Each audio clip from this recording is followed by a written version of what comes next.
Welcome students. Today we are going to discuss about antigens or immunogens. Antigen terms is very common for us. सभी हम जानते हैं कि antigen क्या है. इम्यूनोलॉजी के स्टडी में हम एंटीजेंस को सभी बिना एंटीजेंस के हम आगे नहीं बढ़ सकते. तो एंटीजेंस को हम इतना ही समझ लेते हैं कि एज ए फॉरेन पार्टिकल कोई भी सब्सटेंस जो हमारे लिए फॉरेन पार्टिकल की तरह से एक्ट कर रहा हो, या हम उसको कह सकते हैं कि एंटीबॉडी जनरेटर. तो ऐसे हम इसको समझते हैं. तो यहाँ हमें अब बहुत फाइन लेवल पे समझना होगा कि व्हाट इज़ दिस, एंटीजन क्या है और इम्यूनोजन क्या है. Both are similar are slight differ to each other. Okay, so antigens, substances that can be recognized by immunoglobulin receptor of B cell or by the T cell receptor when complex with MHC are called antigens. पहले हमने कई बार देखा है ये सारी चीज़ें कि कोई भी एंटीजन जो है ये इम्यूनोग्लोबुलिन रिसेप्टर जो बी सेल पे हमारा रिसेप्टर है, एज ए एंटीबॉडीज़ जो होती हैं एज ए रिसेप्टर काम करती हैं, उसके द्वारा रिकॉग्नाइज किया जा रहा हो, या टी सेल रिसेप्टर जो कि एमएचसी पे कॉम्प्लेक्स होता है उससे रिकॉग्नाइज कर रहा हो कोई सब्सटेंस, तो हम उसे एंटीजन कहते हैं.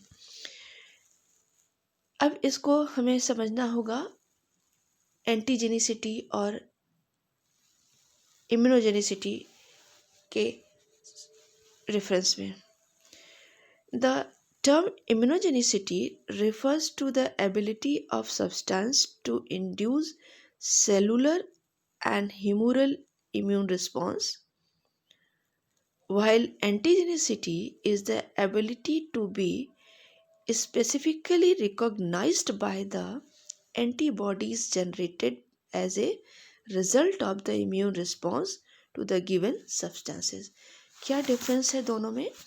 Immunogenicity refers to the ability of substance to induce cellular or humoral immune response. वो सब्सटेंस जो हमारे सेलुलर या ह्यूमोरल रिस्पॉन्स को इंड्यूस कर रहा हो, वो जो है सब्सटेंस इम्यूनोजेनिसिटी शो करेगा. लेकिन कोई सब्सटेंस ऐसा हो जो कि एंटीबॉडी जो जनरेट हुई है इम्यून रिस्पॉन्स के अगेंस्ट, जो एक एंटीबॉडी जनरेट हुई है उससे जो है वो रिकॉग्नाइज किया जाए और बाइंड करे, वो हमारा एंटीजन है. ओके, आप नीचे रिएक्शंस जो देख रहे हैं उसमें आप देख सकते हैं कि here any antigen when combined with the B cell, okay, then there is a result of this, there is a effector B cell. कोई भी एंटीजन जो कि यहाँ पे बी सेल को इफेक्टर सेल में कन्वर्ट कर रहा हो, मेमोरी सेल की फॉर्मेशन हो रही है, तो इफेक्टर सेल क्या करेगा, वो प्लाज्मा सेल फॉर्म करेगा. सभी हम जानते हैं ये प्लाज्मा सेल का फॉर्मेशन होना इसका मतलब एंटीबॉडी का फॉर्मेशन.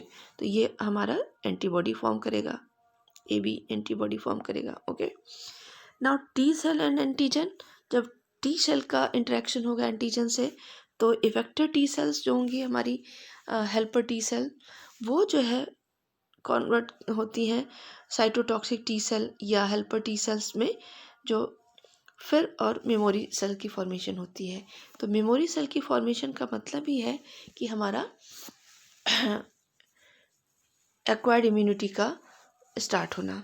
ठीक, तो यहाँ पे हमें ये समझना होगा कि एक्चुअल में हमारा एंटीजन क्या कर रहा है या इम्यूनोजन क्या है. ठीक, तो हमारा यहाँ पे ये जो है, तो कैसे हमें समझते हैं, एंटीजन वो है जो हमारे ये रिस्पॉन्स जो आया, ये रिएक्शंस जो आए, इसके जो प्रोडक्ट हैं, एंड प्रोडक्ट जो हमारा मिलेगा उसके द्वारा रिकॉग्नाइज कर रहे हैं. जैसे यहाँ एंटीबॉडी मिल रही है या T cell, helper T cell या साइटोटॉक्सिक टी सेल है, उनके द्वारा रिकॉग्नाइज करें. तो जब हमारी एंटीबॉडी फॉर्म होगी या टी सेल जो हेल्पर टी सेल हैं वो रिकग्नाइज कर रहे हैं, तब हम उसको कह रहे हैं एंटीजन। बट ऐसा सब्सटेंस जो यहाँ बाइंड हुआ और उसने ये सारे स्टेप्स को प्रोसेस किया, that is the immunogen. Okay, so let's understand in this case, immunogen is a stimulus that produce immunogen is a stimulus that produces a humoral or cell mediated immune response। humoral समझ रहे हैं, जो antibody form कर रहा हो या cytotoxic reaction में inter कर रहा हो, that is cell mediated immune response, whereas antigens are any substance that bind specifically to a antibody or a T cell receptor। ठीक है, मैंने आपको ये समझाया। all immunogens are antigens, all immunogens are antigens, but all antigens may not be immunogens।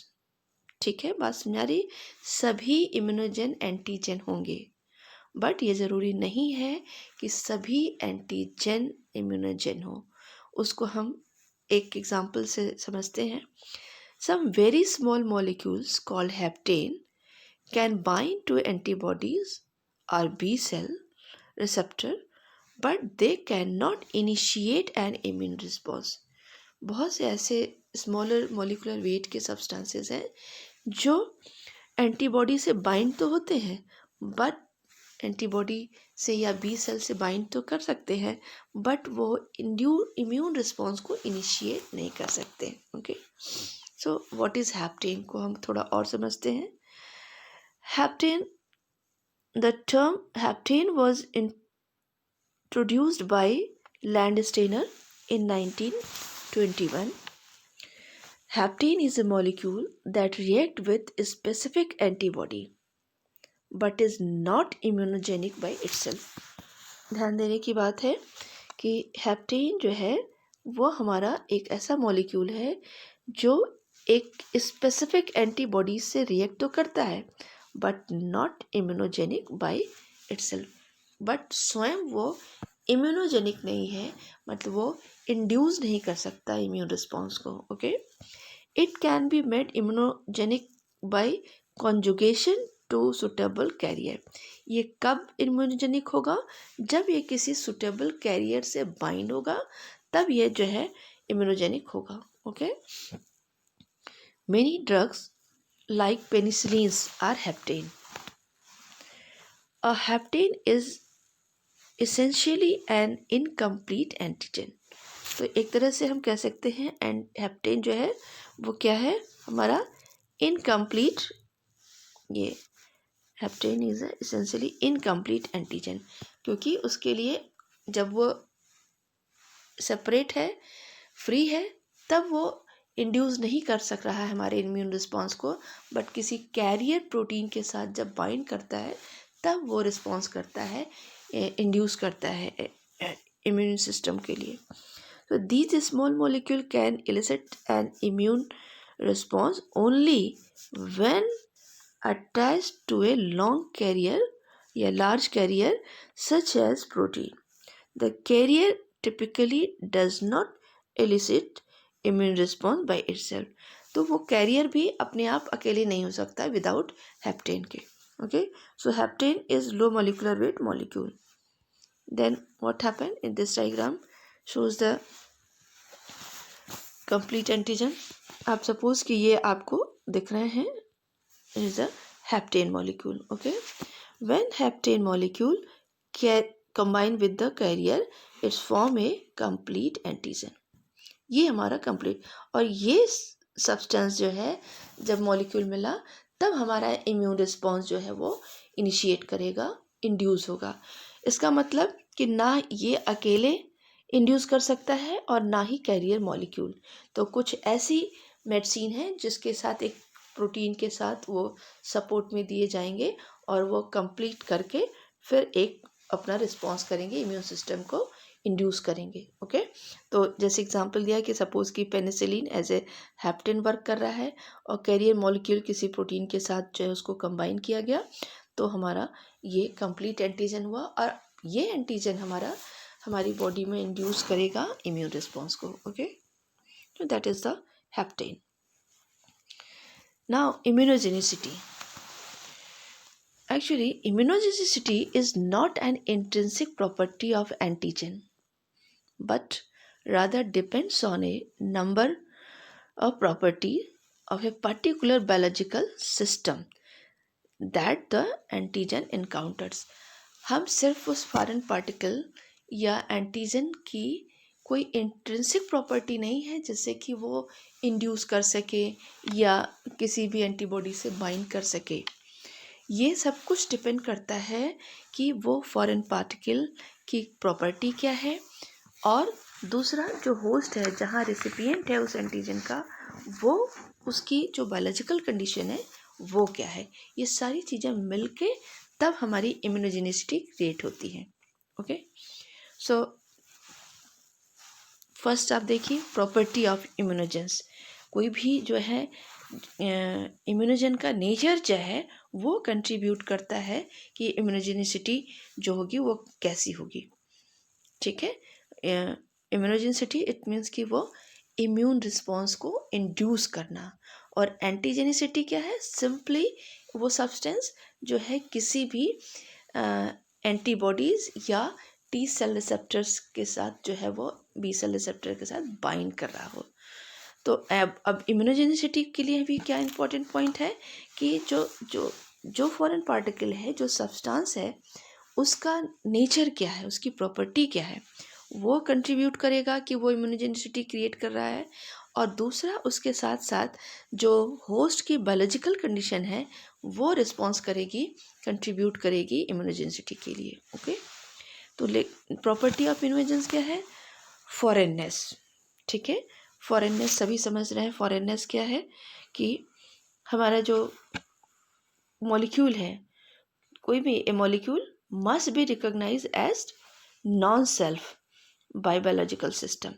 जब भी कोई body के लिए नॉन सेल्फ सब्सटेंस होगा वही एंटीजेनिसिटी या इम्यूनोजेनिसिटी क्रिएट कर सकता है. ओके, तो इम्यूनोजेनिसिटी को जो इंड्यूस करेगा वो सब्सटेंस फॉरेन होना चाहिए, जो नॉन सेल्फ होना चाहिए. हमारी बॉडी जिसके भी बॉडी में की कंडीशन में, बायोलॉजिकल कंडीशन में वो एंटर कर रहा हो, वो नॉन सेल्फ होना चाहिए.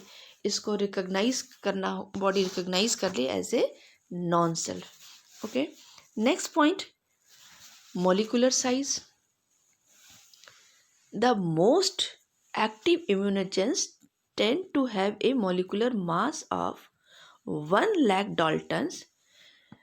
Generally, substances with molecular mass less than 5,000 to 10,000 Dalton are poor immunogen.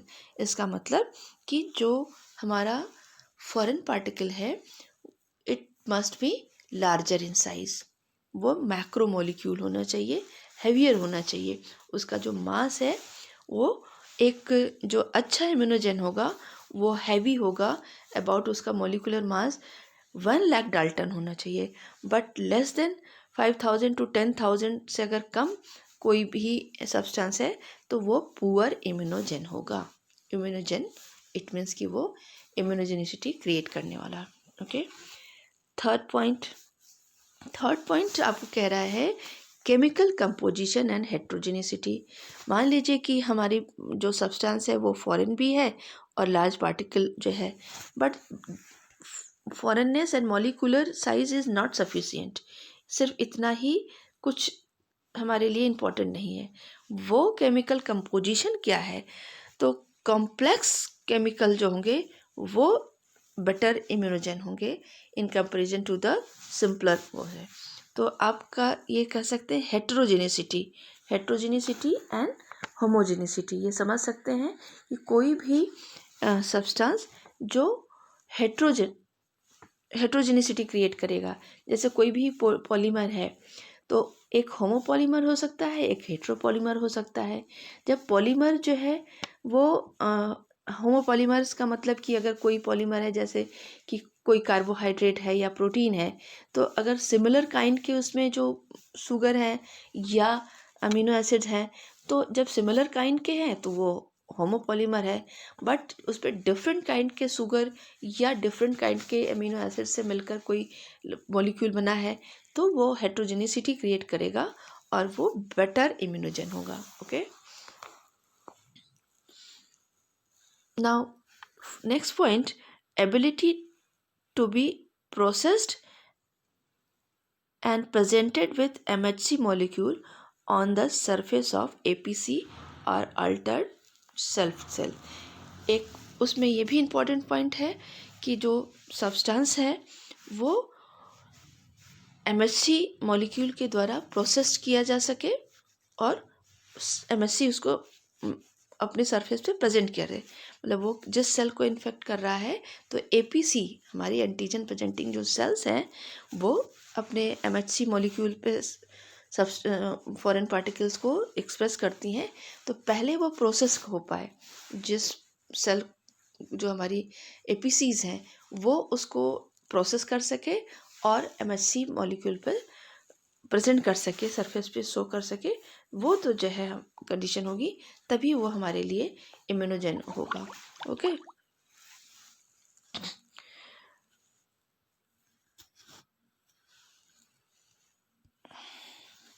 Now biological system of host.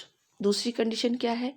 Biological condition मतलब होस्ट की जीनोटाइप कैसा है, जो रिसिपिएंट एनिमल है उसके जीनोटाइप पे डिपेंड करेगा. Next, immunogen doses and route of administration. कितना डोज दिया जा रहा है उसका. अगर लिटिल अमाउंट है तो एक उसका जो है सफिशिएंट अमाउंट होना चाहिए. जो डोज है, हम वैक्सीनेशन में देखते हैं कि डिफरेंट डोजेस जो है वो दिए जाते हैं, बूस्टर दिए जाते हैं. तो एक सफिशिएंट डोज होना चाहिए किसी भी एंटीजन का, जिससे कि वो इम्यूनोजेन हो सके. ओके, और एक मतलब एक कैसे इनसफिशिएंट डोज जो है वो इम्यून रिस्पॉन्स को इंड्यूस नहीं कर सकता. ओके, और एडमिनिस्ट्रेशन रूट्स जो है वो कॉमन रूट्स क्या है, जैसे intravenous, intradermal, subcutaneous, intramuscular, intraperitoneal, ये सारे रूट्स. तो किस रूट से वो एडमिनिस्ट्रेशन हुआ है उसका, ये भी बहुत इम्पॉर्टेंट है. जैसे for example the administration route strongly influences which immune organs and cell population will be involved in the response. For example, antigen administered intravenously is carried first to the spleen. Okay, whereas antigen administered subcutaneously move first to local lymph node. जैसे जहाँ पे हमें उसका response देना है, तो अगर कोई जो है इंट्रावेनस कोई सब्सटेंस जो है वो इंजेक्ट किया गया तो वो फर्स्ट स्प्लीन को जाएगा, उसका इंड्यूस करेगा. और अगर क्यूटेनियसली जो है वो इंट्राक्यूटेनियस दिया गया तो वो हमारा फर्स्ट जो है वो लोकल लिम्फ नोड्स में मूव करेगा. तो ये भी इम्पॉर्टेंट है कि हमारा वो किस तरह से एडमिनिस्ट्रेशन हुआ है उस एंटीजन का. Okay, route of administration. And now next is the administration of substances, that is adjuvants. Okay, कि उसके साथ जो है एडजुवेंट, चूँकि ये सारी पॉइंट्स एंटीजन की बातें हम को ध्यान में रखें. वैक्सीनेशन के केस में हमारे हम सभी जानते हैं कि वैक्सीन क्या है, कि किसी भी एंटीजन के अगेंस्ट हमारी जो एंटीबॉडीज़ क्रिएट करके दी जाती हैं, या ऐसा केमिकल दी जाए जो हमारी एंटीबॉडीज़ को फॉर्म कर सके. जैसे अभी हमें कोरोना के केस में हम लोग वैक्सीन प्रिपरेशन की बात कर रहे हैं, तो हमें वैक्सीन बनाने में जो भी चीज़ें हेल्प लेनी पड़ती है वो सारी चीज़ें हम यहाँ पर देख रहे हैं. ठीक है, सो लेट्स से एडजुवेंट्स. तो एडजुवेंट्स क्या है? अब ये एडजुवेंट टर्म जो है लैटिन वर्ड से आया है. सॉरी, ये टर्म जो है यहाँ पे ये रॉन्ग एडजस्टेड है, spelling mistake, typing mistake. That is adjuvare. Adjuvare यहाँ पे जो वर्ड है लैटिन वो एडजुएर है. Adjuvare, VARE, adjuvare, not adjusted, typing mistake. To help, meaning to help. ठीक है, तो अब ये एक तरह से देखिए आप क्या है, ये an adjuvant is a pharmacological or immunological agent that modifies the effect of other agents.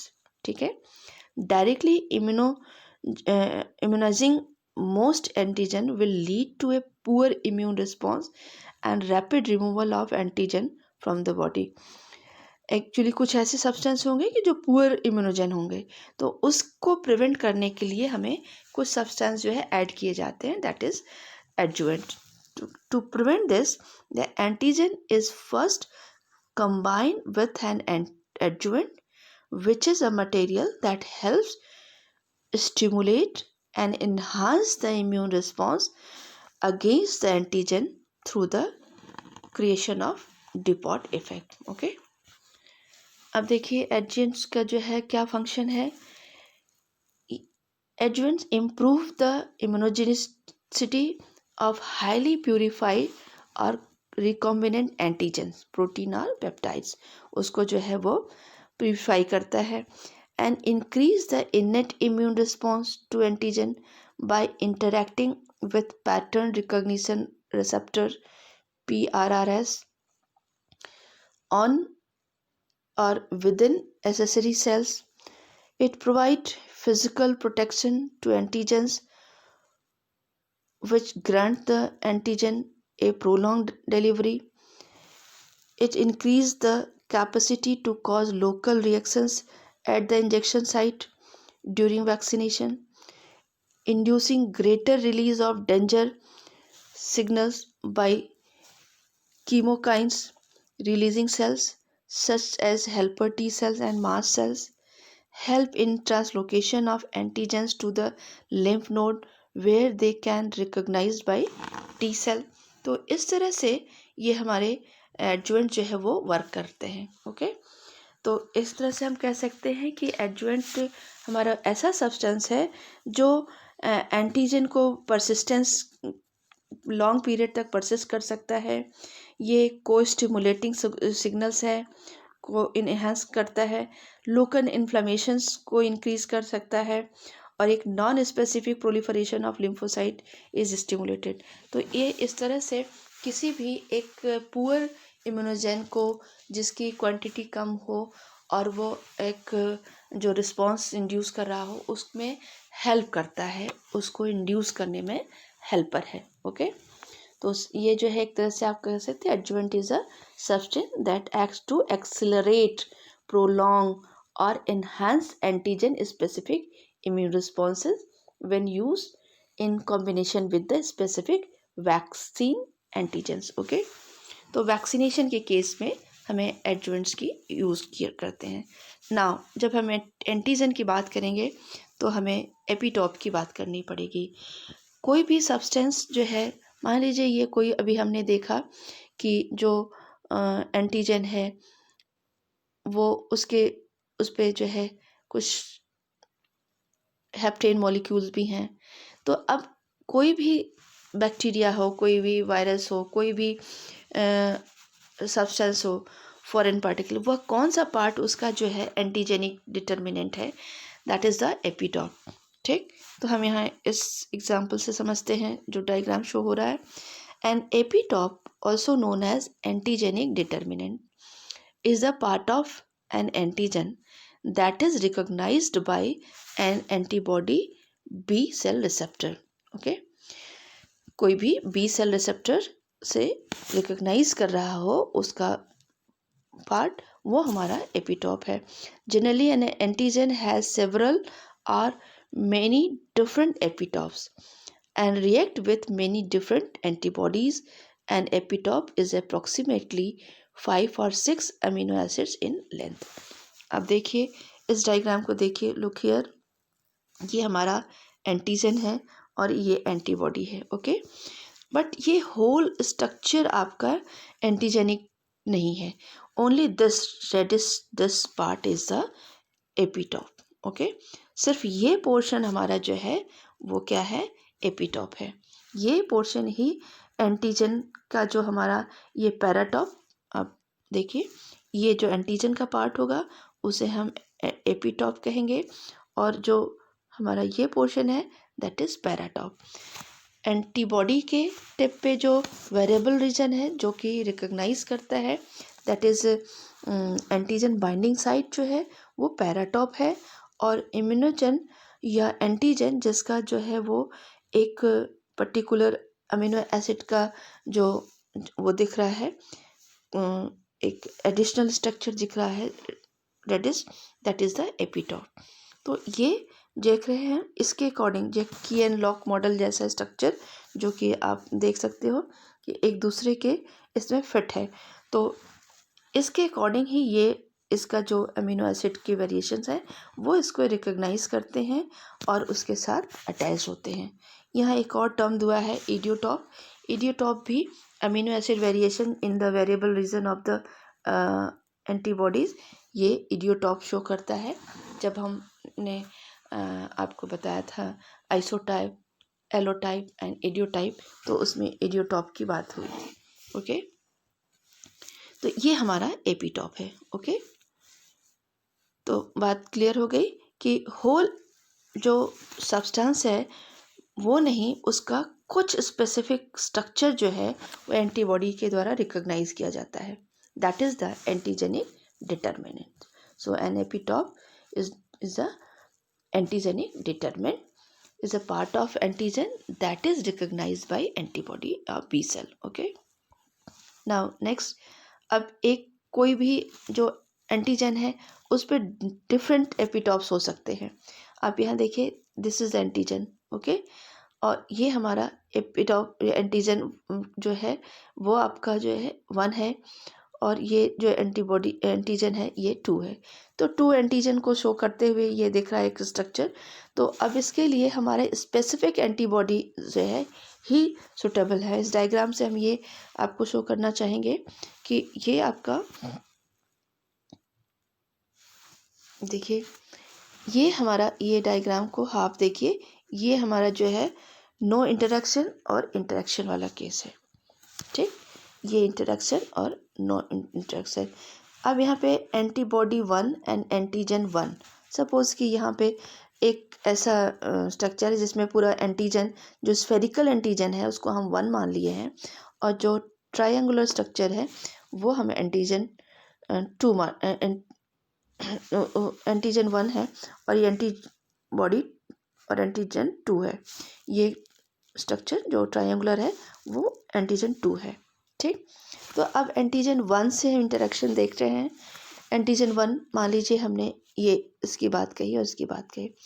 अब जो पैराटॉप है वो इसके सुटेबल होना चाहिए। देखिए, यहाँ इसका पैराटॉप जो है वो इस स्फेरिकल बनाता हुआ, दोनों जो इसके आर्म्स हैं वो आपके ऐसे बन रहे हैं जो उसको स्फेरिकल स्ट्रक्चर बना रहे हैं। अब ये हमारा स्फेरिकल जो एंटीजन है इससे बाइंड कर सकता है ये वेरिएबल रीजन से। ओके, तो ये हमारा इसके लिए सुटेबल है, तो यहाँ इंटरेक्शन पॉसिबल है। But in case of this, तो ये जो हमारा एंटीबॉडी है इसका जो वेरिएबल रीजन है पैराटॉप है, उसमें जो स्ट्रक्चर बन रहा है वो इस तरह का बन रहा है, तो वो हमारे लिए सुटेबल नहीं है, जो इस एंटीजन के लिए नहीं है जो स्फेरिकल है। ओके, अब इस केस को देखते हैं। एंटीबॉडी 2 और एंटीजन 2 जो ट्रायंगुलर है उसके लिए हमारा ये वेरिएबल रीजन सुटेबल है और उसमें वो प्रॉपरली फिट हो रहा है। ठीक है, और उसी तरह से ये जो हमारा एंटीबॉडी 1 था वो इस एंटीजन के लिए सुटेबल नहीं है। तो ये हमारा स्पेसिफिक रीजन है, paratope is specific for the specific antigen, ये हमारा। और एक किसी भी जो फॉरेन पार्टिकल है उस पर जो है हमारे नंबर ऑफ एंटीजन या नंबर ऑफ एपिटॉप्स की प्रेजेंस हो सकती है। Okay, now next, fundamentals and methods for T cell and B cell epitope prediction. Predict कैसे होता है, कैसे रिकॉग्नाइज करता है सेल इस एंटीजन को, उसको हम पहले भी देख चुके हैं बट यहाँ एक बार फिर से देखते हैं। टी सेल एपिटॉप रिकॉग्नाइज, जो मेन है हमारा रिकॉग्नाइज कौन करता है, T cell epitope recognition. T cell epitopes are peptide derived from antigens and recognized by the T cell receptor TCR when bound to MHC molecule displayed on the cell surface of APCs. First आपको अभी दिखेगा diagram CD4 T cell express the CD4 receptor which bind to MHC class 2 and recognize peptides presented by MHC class 2 molecule. And B diagram जो दिखेगा CD8 T cell express the CD8 co-receptor which binds to MHC class 1 and recognize peptides presented by the MHC class 1 molecule. Okay, हम इस diagram से देखते हैं. देखिए इन this diagram आप पहले भी देख चुके हैं. ये हमारा एक APC है. सपोज कि ये हमारा APC, this is the antigen presenting cell. सभी को पता है कि APC क्या करता है. कोई भी एंटीजन इसके कांटेक्ट में आया तो APC उसको प्रोसेस करेगा एंड उसके फ्रेगमेंट्स को प्रेजेंट करता है अपने सरफेस पे by the help of MHC. तो here this MHC is class 2 MHC. ये हमारा जो ये कलर दिख रहा है, ये this portion is MHC class 2 and this is the peptide. Okay, हमने MHC के कुछ केसेस आपको डिस्कस किया था. ये पेप्टाइड को एक्सप्रेस करता है अपने सरफेस पे. Okay, and CD4 T cell, CD4 T cell, why CD4 T cell having this chain, glycoprotein chain, that is CD4. Okay, and receptor on present on the surface of the CD4 T cell, that is T cell receptor.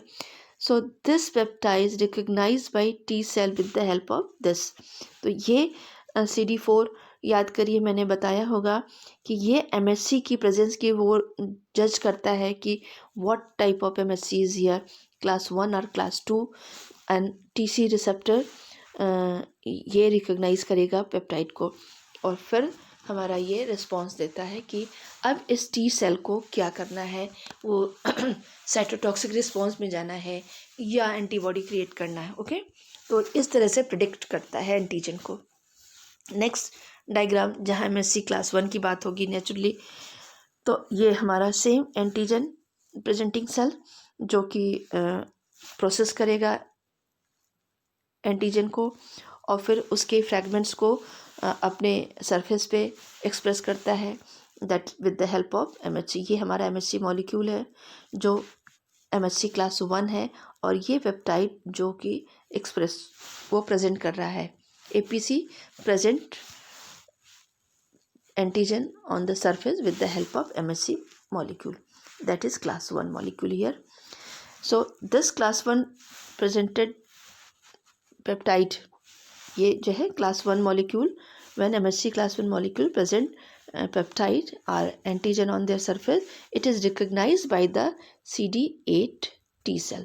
ठीक है, ये T cell है और उस पे जो एक glycoprotein structure है दैट इज CD8 और ये CD8 MHC को डिटेक्ट करता है कि what type of MHC is here and this T cell as it is T cell receptor recognize the antigen. Okay, तो एंटीजन का रिकग्निशन इसके साथ, तो ये इंटरेक्शन हुआ, this is the interaction between these और MHC की प्रेजेंस को डिटेक्ट किया CD8 ने और यहाँ पे जो है आपका चूँकि CD8 है क्योंकि यहाँ पे 8 वो एडिशनल जो ग्लाइकोप्रोटीन स्ट्रक्चर होगी वो ये है CD8 टाइप है और रिसेप्टर जो है आपका TCR वो रिकॉग्नाइज करता है कि जो एंटीजन है वो कैसा है और फिर हमारी जो ये T सेल हैं वो साइटोटॉक्सिक रिस्पांस में एंटर कर जाएंगे. ओके,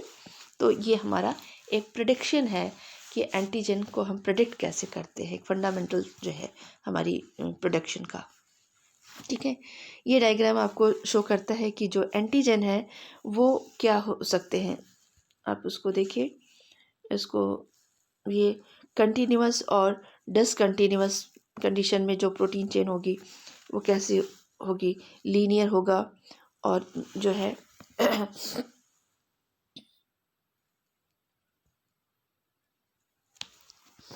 तो अब देखिए linear and conformational B cell epitopes, linear और कन्फर्मेशनल। तो लीनियर बी सेल एपिटॉप जो ए है हमारा are composed of sequential or continuous residue, while conformational B cell epitope जो है B diagram contain scattered or discontinuous residue along the sequence।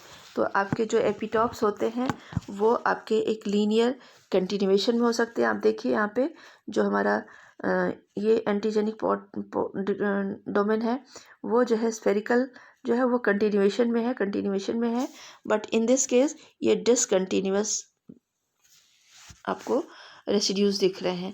तो अब ये देखिए यहाँ पे जो हमारे एंटीबॉडीज़ है उसको रिकॉग्नाइज करने में जो डिसकंटिन्यूअस स्ट्रक्चर है उसको रिकॉग्नाइज कर रहा है, but in this case there is a recognition of by continuous. तो ये हमारे जो एपिटॉप है दे में बी कंटिन्यूअस और डिसकंटिन्यूअस। ओके, सिर्फ इतनी सी बात है कि दे में बी लीनियर और कन्फर्मेशनल बी सेल एपिटॉप्स। ठीक है, तो ये हमारा एंड है, that is the brief discussion of antigens and epitope adjuvants and some other points. तो एक तरह से हम लोगों ने ये देखा कि सिंपली एंटीजेंस वो मॉलिक्यूल है जो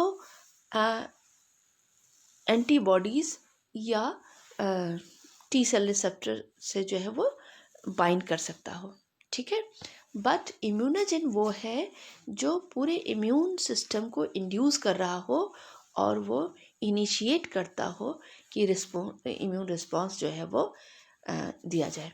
ठीक है, तो ये हमारा एंटीजन जो है ही इम्यूनोजेन है और अप्रोप्रिएट वर्ड जो है वो इम्यूनोजेन है। ओके, तो एंटीजन एंड इम्यूनोजेन ये दोनों ही आप कह सकते हैं। मैंने आपको एक सेंटेंस कहा कि all immunogens are antigen but all antigens are not immunogen. Best example के लिए हम लोगों ने हेप्टेन देखा कि हेप्टेन खुद से इंड्यूस नहीं कर सकता, जब किसी कैरियर प्रोटीन के साथ बाइंड होता है तब वो मिलके कंप्लीट एंटीजन फॉर्म करेगा और इंड्यूस करेगा इम्यून रिस्पॉन्स को। ठीक है, तो ये हमारा एक brief discussion. So that is the end of antigen. Okay, thank you.